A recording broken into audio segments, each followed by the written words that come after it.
Good morning, students. Myself, Jay Kumar, once again with you for class 10, subject chemistry, and topic is chapter number 2, acids, bases, and salts. Students, about acids and bases, you have studied in your lower classes also. But hereby at the level of class 10, we will study about them in some broad concept of acids, bases and salts. Students, if anyone asks you what is an acid, your answer will be an acid is a substance which is sour in taste, turn blue litmus to red, and has corrosive in nature. Okay, but students, at level of class 10, this concept of acid is good, but this you will study hereby in the properties of acid. Hereby at your level today we shall discuss, I shall discuss before you about some broad concept of acid, base and salt.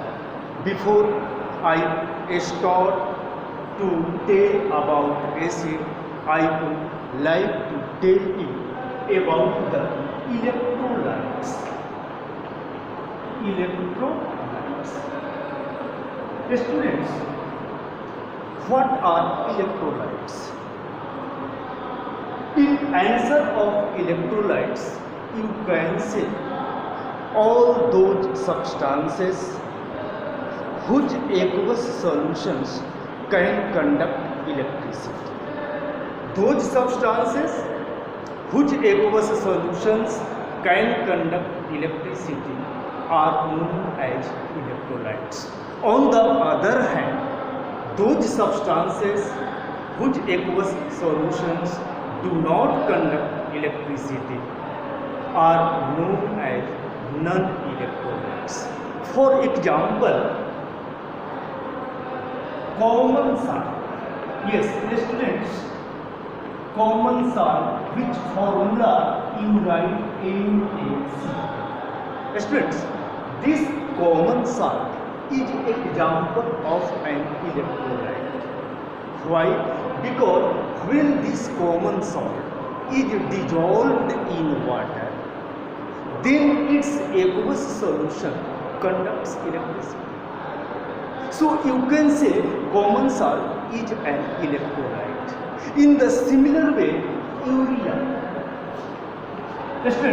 Urea is an organic compound whose formula is NH2.CONH2. Student, this compound, when it dissolves in water, its aqueous solution also conducts electricity.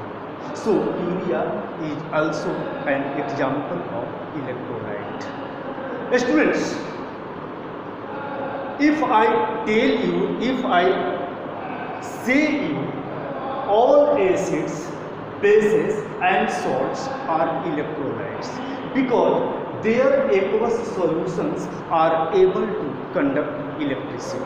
For example, take one simple example of an acid, and that is hydrochloric acid. Student, hydrochloric acid solution conducts electricity. And that is why in electrolysis of water, some drops of acid is added to that water. Why some drop of acid we add to the water before electrolysis? Because acid, being conductors, increases the conductivity of that water, which is to be electrolyzed. So students, all acids, bases and salts are electrolytes. So students, in this chapter basically we will study about the electrolytes: acids, bases and salts. So these are electrolytes. Okay, now I am going to talk about non-electrolytes. Non-electrolytes. Non-electrolytes. Students, there are so many substances around us whose aqueous solution do not conduct electricity. So those substances whose aqueous solutions do not conduct electricity are said to be non-electrolytes.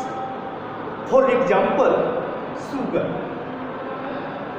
Sugar, which formula you write C12H22O2. Yes, students, sugar is found in our kitchen. And when this sugar is dissolved in water, its aqueous solution does not conduct electricity. So sugar is non-electrolyte. Okay, so students, there are so many substances around us whose aqueous solutions do not conduct electricity. So you keep in mind these many things before starting definition of acid, base and salt. Now I am going to talk about acids. Okay, so about acid, first thing I told you, all acids are electrolytes. It means all acids aqueous solutions are able to conduct electricity. Right. Now students, in class 10, concept of acid that we have to study here, that is Arrhenius concept. Arrhenius concept. So in class 10, about acid and base, we will study the Arrhenius concept. And this concept is more common concept of acid and base. Okay, so let me say what Arrhenius concept say about acid and base. So according to Arrhenius concept, acids are those substances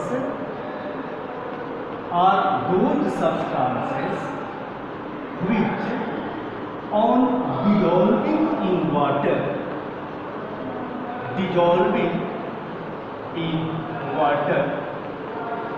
produce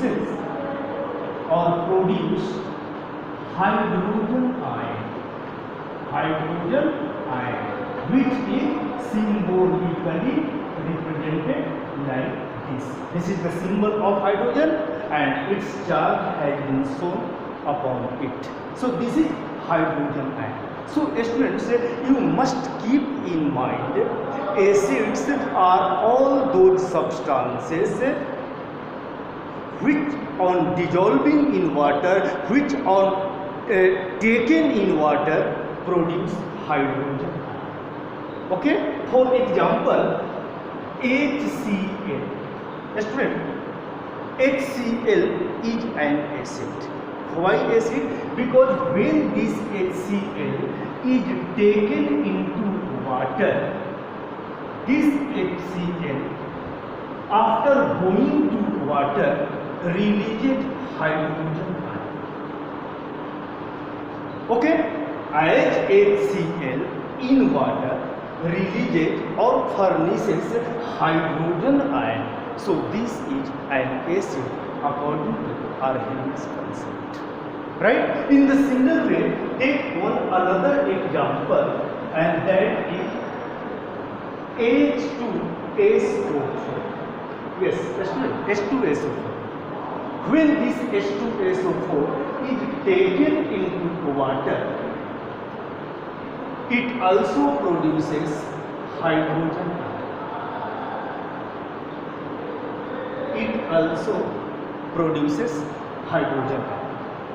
So according to Arrhenius, this is also an acid. Okay, so students, about acids you are studying, and in class 10 about acids, Arrhenius concept you have to study. So keep in mind, according to Arrhenius, acids are those substances which produces hydrogen ion when taken into water or dissolved in water. Okay, right? Now let me say, students, what about base Arrhenius concept say? So let me say about bases.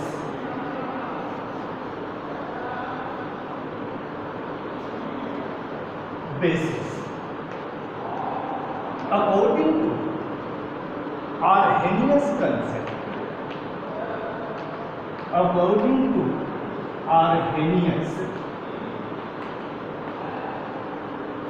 bases are those substances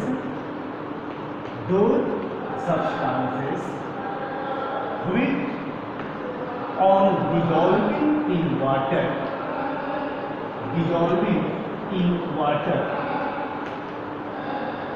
produce hydroxide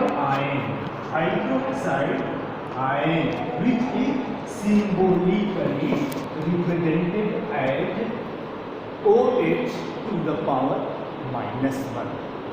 OH to the power -1. So keep in mind, according to Arrhenius, all bases when taken into water produce hydroxide ion, or you can say hydroxyl ion. Okay, right? For example, take NaOH. This is said to be sodium hydroxide. Student, what happens when sodium hydroxide is taken into water? When this sodium hydroxide is taken into water, it produces Na plus ion and OH minus ion. Hydroxide, as NaOH produces OH ion, releases OH ion, furnishes OH ion in water. That's why NaOH is a base, right? In the similar way, take another example, CaOH whole 2. This is said to be calcium hydroxide. Students, calcium hydroxide is also a base. Calcium hydroxide is also a base. So when it is taken into water, it also furnishes hydroxide.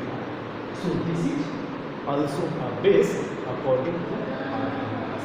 So students, this is the concept for you about acid and base. For today, that's all, and in next class some more concept of acid and base I will discuss before you. Thank you. Stay safe, stay well at home.